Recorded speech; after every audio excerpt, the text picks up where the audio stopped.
Mirella sent the text through blurred vision, severing ties with a man who had spent years shattering her self-worth. A second later, the response chilled her blood. It was not him. The screen glowed with a stranger's message. "Come over. I will make you forget." She did not know she had just summoned Chicago's deadliest mafia boss. The reign over Chicago was unrelenting, slicking the streets of Logan Square with a greasy, neon-lit sheen. Mirella Conti sat on the edge of her worn velvet sofa, her breathing shallow and ragged. In her hands, her smartphone felt heavier than a brick. The screen displayed a lengthy, blistering paragraph detailing the end of a 3-year relationship with a man who had made a sport of shrinking her down. He had constantly weaponized her plus-size figure against her. Treating her natural curves as a flaw, he was generously tolerating rather than a beauty he admired. Tonight, finding the damning texts from his slender blonde co-worker had finally snapped the chains. Mirella was not weak. Behind her soft, generous curves hid a spine of pure steel. By day, she was one of the city's most sought-after freelance art restorers, possessing an eagle eye for microscopic details and a profound resilience forged by years of cleaning up other people's messes. She had a gift for seeing the truth beneath layers of grime and deceit. It was time she applied that gift to her own life. With a shaking thumb, she typed the final sentence, "Do not ever look for me again, because you are dead to me." She hit send. She threw the phone onto the coffee table, letting out a breath that felt like it had been trapped in her lungs for a decade. She squeezed her eyes shut, waiting for the inevitable barrage of gaslighting replies, the excuses, the manipulative apologies. But when the phone chimed less than 10 seconds later, the notification did not carry her ex-boyfriend's name. It was an unsaved number. In her tear-blinded rage, she had swapped a 312 area code for a 773. Mirella blinked, picking up the device. The message did not read like a mistake. It read like a command. "Come over. I will make you forget." Across the city, in the soundproofed, subterranean office of a high-end River North casino, Aurelio Esposito stared at the glowing screen of his encrypted burner phone. Aurelio was the undisputed don of the Esposito Syndicate, a ruthless criminal empire that controlled the Chicago underworld from the shipping ports of Lake Michigan to the illegal gambling rings of the South Loop. He was a man composed of cold calculation and lethal violence, known for a lack of mercy that terrified even his own capos. 10 minutes ago, he had been interrogating a traitor who had sold syndicate secrets to a rival faction. There was still a faint smear of blood on the cuff of his immaculate tailored suit. He had dismissed his men to pour himself a glass of whiskey, seeking a moment of absolute silence. Then his private line had buzzed. Aurelio never received wrong number texts. The number was heavily restricted. He had opened the message, expecting a cryptic threat or a coded drop location. Instead, he read a manifesto of feminine rage, heartbreak, and unyielding dignity. The words were a beautiful, chaotic explosion of emotion. The sender was reclaiming her power, cutting off a weak man with the precision of a guillotine. Aurelio was a man who appreciated power. The raw fire in the message captivated him instantly. Without thinking, a rare smirk ghosted across his harsh, aristocratic features, and he typed his reply. Mirella stared at the screen in her quiet apartment. Her pulse hammered against her throat. A rational woman would have ignored the bizarre reply. She would have blocked the number, locked her doors, and gone to sleep. But Mirella was exhausted from being the rational, accommodating woman. A strange, reckless adrenaline spiked in her veins. "Who is this?" she typed back. The response was instantaneous. It contained an address for a notorious, ultra-exclusive high-rise in the Gold Coast, and a single name, Aurelio. The name sent a shiver down her spine. It sounded heavy, dangerous. She looked at her reflection in the dark window pane. Her mascara was slightly smudged, but her dark eyes were blazing with a fire she had suppressed for far too long. She needed a distraction. She needed to feel alive, even if it was just for one night of temporary insanity. Throwing on a long trench coat over her black dress, Mirella grabbed her keys and walked out into the storm. The Esposito Tower loomed over the Gold Coast like a monolithic shadow, its sleek black glass reflecting the stormy night sky. When Mirella approached the heavy revolving doors, she immediately sensed she had crossed an invisible boundary into a different world. Two massive men in dark suits flanked the entrance, their eyes scanning her with cold, professional efficiency. She hesitated, pulling her coat tighter around her full figure. "I am here to see Aurelio," she said, her voice remarkably steady despite the chaotic drumming of her heart. The guards exchanged a brief, unreadable glance. One of them touched an earpiece. "Miss Conti?" he asked. Mirella froze. She had never given her name. Before she could demand how they knew, the guard stepped aside, gesturing toward a private gold-plated elevator. "He is expecting you on the top floor." The elevator ride was a silent, stomach-dropping ascent. When the doors finally parted, Mirella stepped into a penthouse that was less an apartment and more a modern fortress disguised as a museum. The walls were lined with floor-to-ceiling windows overlooking the churning black waters of Lake Michigan. The furniture was minimalist but aggressively expensive. However, what caught her breath was the art. She walked slowly toward a massive canvas hanging above a sleek marble fireplace. It was a Baroque masterpiece. "You have a good eye," a deep, gravelly voice echoed through the cavernous space. Mirella spun around. Stepping out of the shadows of a dark hallway was Aurelio Esposito. How was devastating to look at. Tall, broad-shouldered, and radiating an aura of absolute authority, he moved with the silent, predatory grace of a panther. His dark eyes locked onto hers, and the intensity in his gaze made the air in the room feel suddenly thin. He did not look at her the way her ex did. He did not look past her curves, nor did he look at them with judgment.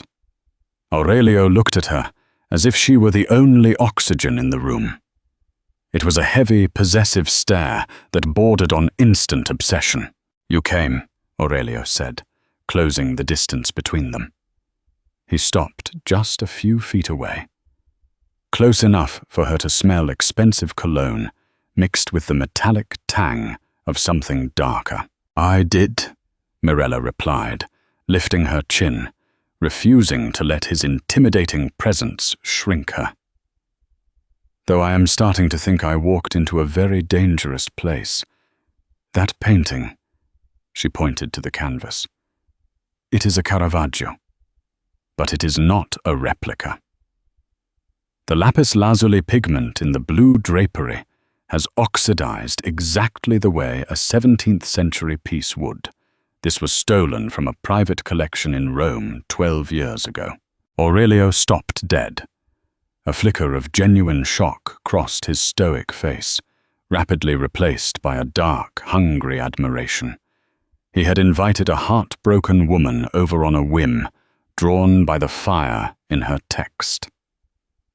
He had not expected a brilliant, fearless woman who could instantly identify a $30 million stolen artifact in the lair of a Mafia boss. "You are not just beautiful, Mirella," Aurelio murmured, his voice dropping an octave. "You are dangerous." "Who are you?" she asked, though the pieces were rapidly assembling in her mind. "The security, the stolen art, the commanding presence. I am the man who received your text. And I am the man who is going to ensure you never shed another tear over a coward." He reached out, his large, calloused hand gently brushing a damp strand of hair from her cheek. The contrast between his lethal reputation and the unbelievable gentleness of his touch sent a jolt of electricity straight to her core. Before Mirella could respond, a deafening crack shattered the intimate silence. The heavy, bulletproof glass of the penthouse window spider-webbed violently. A high-caliber sniper round had impacted the reinforced pane, failing to penetrate but leaving a terrifying crater directly in line with Aurelio's chest. In a fraction of a second, the gentleman vanished, replaced by the apex predator of the Chicago underworld. Aurelio lunged, wrapping his massive arms around Mirella and tackling her to the polished hardwood floor, shielding her generous curves completely with his own armored body. Alarms began to blare. Heavy footsteps thundered down the hall as Aurelio's guards swarmed the penthouse, weapons drawn. "Stay down," Aurelio commanded, his voice a lethal hiss against her ear. He pulled a heavy firearm from a shoulder holster hidden beneath his jacket. "What is happening?" Mirella gasped, her hands clutching the lapels of his suit, her hidden strength keeping panic at bay. "Marcella Pierce," Aurelio spat the name like a curse, "the matriarch of the Pierce Syndicate. She controls the Irish-Italian factions on the south side. She has been trying to claim my shipping routes for months. This is her declaring war."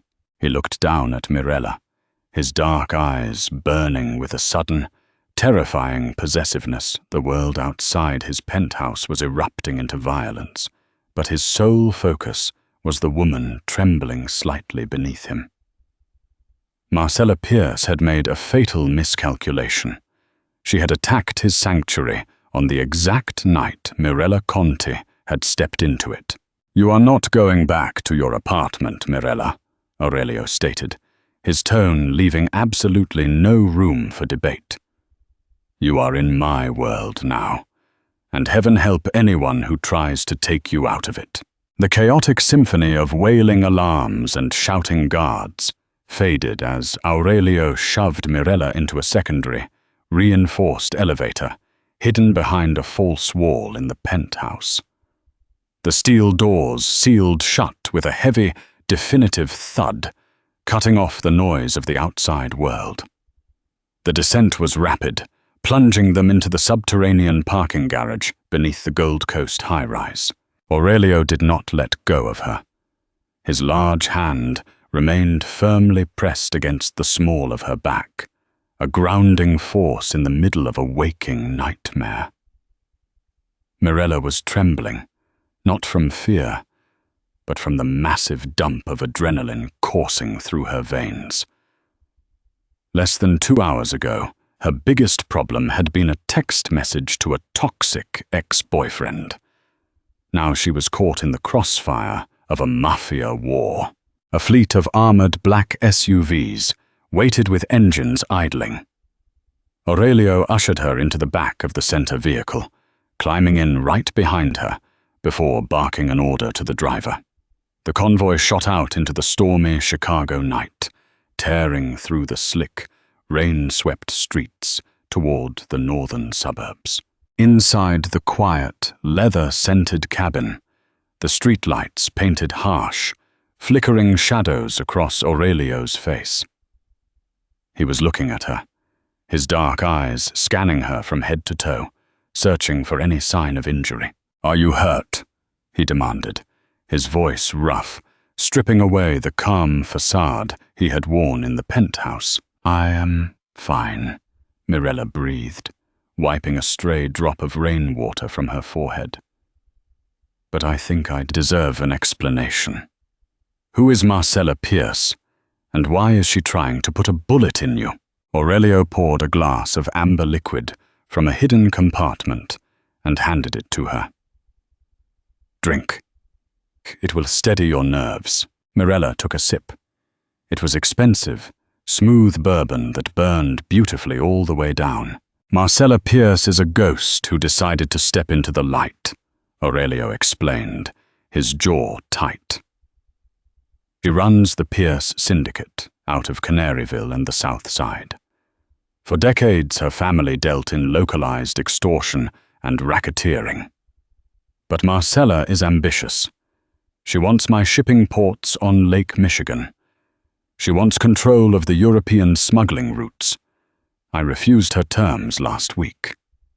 Tonight was her opening move, and I just happened to walk into the middle of it, Mirella said, a dry, humorless laugh escaping her lips. I have terrible timing. No, Aurelio said softly, shifting closer to her. You have perfect timing. You are exactly where you are meant to be. He reached out, his knuckles brushing against the curve of her jaw, trailing down the soft skin of her neck. His touch was electric. For years, Mirella had been conditioned to feel self-conscious about her body, to shrink herself to fit someone else's narrow definition of beauty. But Aurelio looked at her lush, generous curves with raw, unfiltered hunger. He looked at her as if she were a masterpiece he had spent his entire life searching for. They drove for an hour, leaving the city skyline far behind, until the convoy turned onto a secluded, heavily wooded private road in Highland Park. The estate that emerged from the darkness was a sprawling, modern fortress of stone and glass, surrounded by iron gates and patrolled by armed men with guard dogs. This is my secure compound, Aurelio said as the SUV came to a halt. Marcella cannot touch you here. You will stay until I have dismantled her empire. Mirella followed him inside, the sheer scale of the house overwhelming her. But she was not a woman who liked to be benched. As Aurelio set up a command center in the massive living room, dispatching his capos to hit Marcella's strongholds across the city, Mirella wandered into a side room that served as a receiving area for syndicate goods. Several wooden crates were pried open, revealing canvas rolls and framed oil paintings.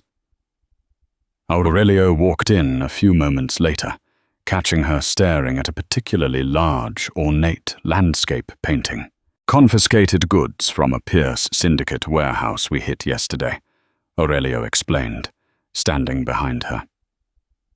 Marcella uses high-end art forgery to launder her blood money. We took the shipment to cripple her finances, but my appraisers cannot prove they are fake. The buyers still believe they are authentic, which gives Marcella leverage. Mirella stepped closer to the canvas. The scent of the paint, the texture of the varnish. It was a language she spoke fluently. She leaned in, her eyes tracing the brush strokes, the cracking pattern on the surface. She turned to Aurelio, her mind racing. Your appraisers are looking at the art. They need to look at the chemistry. What do you mean? Aurelio asked, intrigued by the sudden, sharp intelligence radiating from her. Mirella pointed to a tiny, microscopic web of cracks in the corner of the painting. Craquelure. It is the pattern of cracks that naturally forms on an old painting as the paint and canvas age and expand at different rates over centuries. Forgers try to fake it by baking the canvas or using a specialized crackle varnish. But this, she ran a gentle fingertip over the edge. This was done using formaldehyde and a synthetic resin that was not invented until the 1940s. Furthermore, the smell is wrong. Old oil paint loses its outgassing scent after 50 years. This smells faintly of modern bleached linseed oil. Aurelio stared at her, mesmerized. You can prove it is a forgery. Give me a basic solvent kit, a black light, and a scalpel, Mirella said, her confidence surging. I can document the synthetic layers. I can ruin her entire laundering operation in one night. If you expose these as fakes to her international buyers, Marcella's funding vanishes. Her own allies will turn on her for scamming them. Aurelio's lips curved into a dangerous, breathtaking smile. He stepped into her space, his hands gripping her waist, pulling her flush against his solid chest. You are magnificent, he whispered, leaning down to press a hard, searing kiss against her mouth. It was a kiss that possessed, a kiss that claimed. Mirella melted into it, her hands sliding up the lapels of his tailored suit. I will get you your tools, my brilliant girl, Aurelio murmured against her lips. Break her empire. For the next 4 hours, Mirella worked in a makeshift laboratory set up in the estate's library, armed with ultraviolet lights, precision scalpels, and highly reactive chemical solvents. She systematically deconstructed Marcella Pierce's multi-million-dollar forgery ring. She drafted a meticulous, undeniable report detailing the modern chemical signatures hidden beneath the antique facades. Aurelio immediately transmitted the evidence to Marcella's primary buyers in London and Moscow. The fallout was instantaneous. Within the hour, chatter over the encrypted underworld channels confirmed that the Pierce Syndicate's funding had been frozen. Marcella's allies were demanding their money back. Her empire was collapsing from the inside. But a cornered animal is the most dangerous. Around 3 in the morning, Aurelio received a secure call that required him to step out to the perimeter guardhouse. He left Mirella in the library with 2 massive guards stationed at the heavy oak doors. Mirella was packing up her chemical solvents, tightly sealing the glass bottles of pure acetone, xylene, and ammonia, when the lights in the estate suddenly flickered and died. Plunged into total darkness, she froze. Outside the library doors, there was a muffled shout, followed by the sickening, suppressed thwack of silenced gunfire. Then dead silence. Mirella's heart hammered against her ribs. She did not panic. Her mind, trained to focus on microscopic details under extreme pressure, shifted into survival mode. Marcella had bypassed the perimeter. She was in the house. Heavy boots approached the library. The brass doorknob began to turn. Mirella backed away, her hands desperately scanning the table in the dark. She grabbed a large glass beaker and quickly poured equal parts of heavily concentrated bleach from the cleaning supplies and her pure ammonia solvent. It was a volatile, highly toxic combination that created chloramine gas. The heavy oak doors burst open. Flashlight beams cut through the darkness, sweeping across the room. There were 3 men in tactical gear, and standing behind them in a sharp white trench coat was an older woman with ice-cold blue eyes and a face carved from marble. Marcella Pierce. "Find her," Marcella ordered, her voice echoing with venom. "Esposito took my livelihood. I am going to paint this room with his new obsession." Mirella did not hesitate. From her position, hidden behind the massive mahogany desk, she hurled the glass beaker directly at the feet of the tactical team.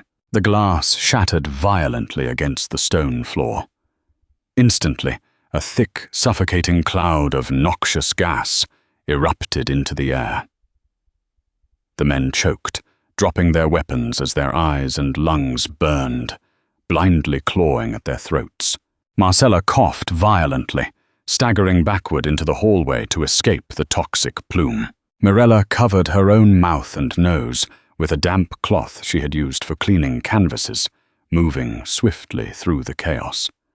She slipped past the incapacitated men, heading for the secondary exit at the back of the library. But Marcella was waiting in the corridor, recovering her breath, a silver handgun raised and aimed directly at Mirella's chest. "You think you are clever, you little rat," Marcella hissed, her finger tightening on the trigger. Before the hammer could drop, a massive shadow detached itself from the darkness at the end of the hall. Aurelio moved with terrifying speed. He did not shout. He did not give a warning. He simply fired. The shot hit Marcella's shoulder, spinning her around and sending her handgun clattering across the marble floor. She collapsed with a scream of pain. The estate's backup generators suddenly kicked in, flooding the corridor with blinding light. Aurelio stood there, looking like a god of war. His suit jacket was gone, his shirt sleeves rolled up over forearms corded with muscle, his weapon trained steadily on the bleeding matriarch of the Pierce Syndicate. His men flooded the hallway behind him, securing the coughing assassins from the library. Aurelio did not even look at Marcella. His panicked, furious gaze found Mirella. He dropped to his side and crossed the distance in 3 massive strides, pulling her into a crushing embrace. He buried his face in her hair, his massive chest heaving. "I have you," he swore fiercely, his voice trembling for the first time. "I have you. You are safe." "I handled it," she whispered, wrapping her arms tightly around his waist, feeling the solid, breakable reality of him. "You handled it brilliantly," he agreed, pulling back just enough to look into her eyes, his expression full of absolute awe and fierce devotion. Aurelio turned his head slowly to look down at Marcella Pierce, who was clutching her bleeding shoulder on the floor. The warmth in his eyes vanished, replaced by an arctic, merciless void. "You came into my home," Aurelio said, his voice deadly quiet. "You threatened my woman. Your buyers have abandoned you. Your syndicate is bankrupt. And as of tonight, your bloodline ends. Take her to the warehouses at the docks. I will deal with her personally." His men dragged the screaming, cursing woman away. The adrenaline slowly began to recede, leaving Mirella exhausted, but profoundly alive. The toxic gas was clearing, the estate was secure, and the war was over. Aurelio gently scooped Mirella into his arms, ignoring her protests that she was heavy. To him, she weighed nothing. He carried her up the sweeping staircase to the master suite, a sanctuary of velvet, silk, and absolute safety. He laid her gently on the massive bed, kicking off his shoes and lying down beside her. He pulled her flush against his side, tangling his legs with hers. He reached for her hand, tracing the soft knuckles, kissing the palm. "A few hours ago, you sent a text to a man who made you feel small," Aurelio murmured, his dark eyes locking onto hers, burning with a promise of forever. "Do you even remember his name?" Mirella looked at the lethal, beautiful Mafia Don who had burned down a rival empire for her, who looked at her curves like they were the greatest treasure on earth, and who made her feel like a queen of the underworld. "No," Mirella smiled, leaning in to capture his lips. "I have completely forgotten.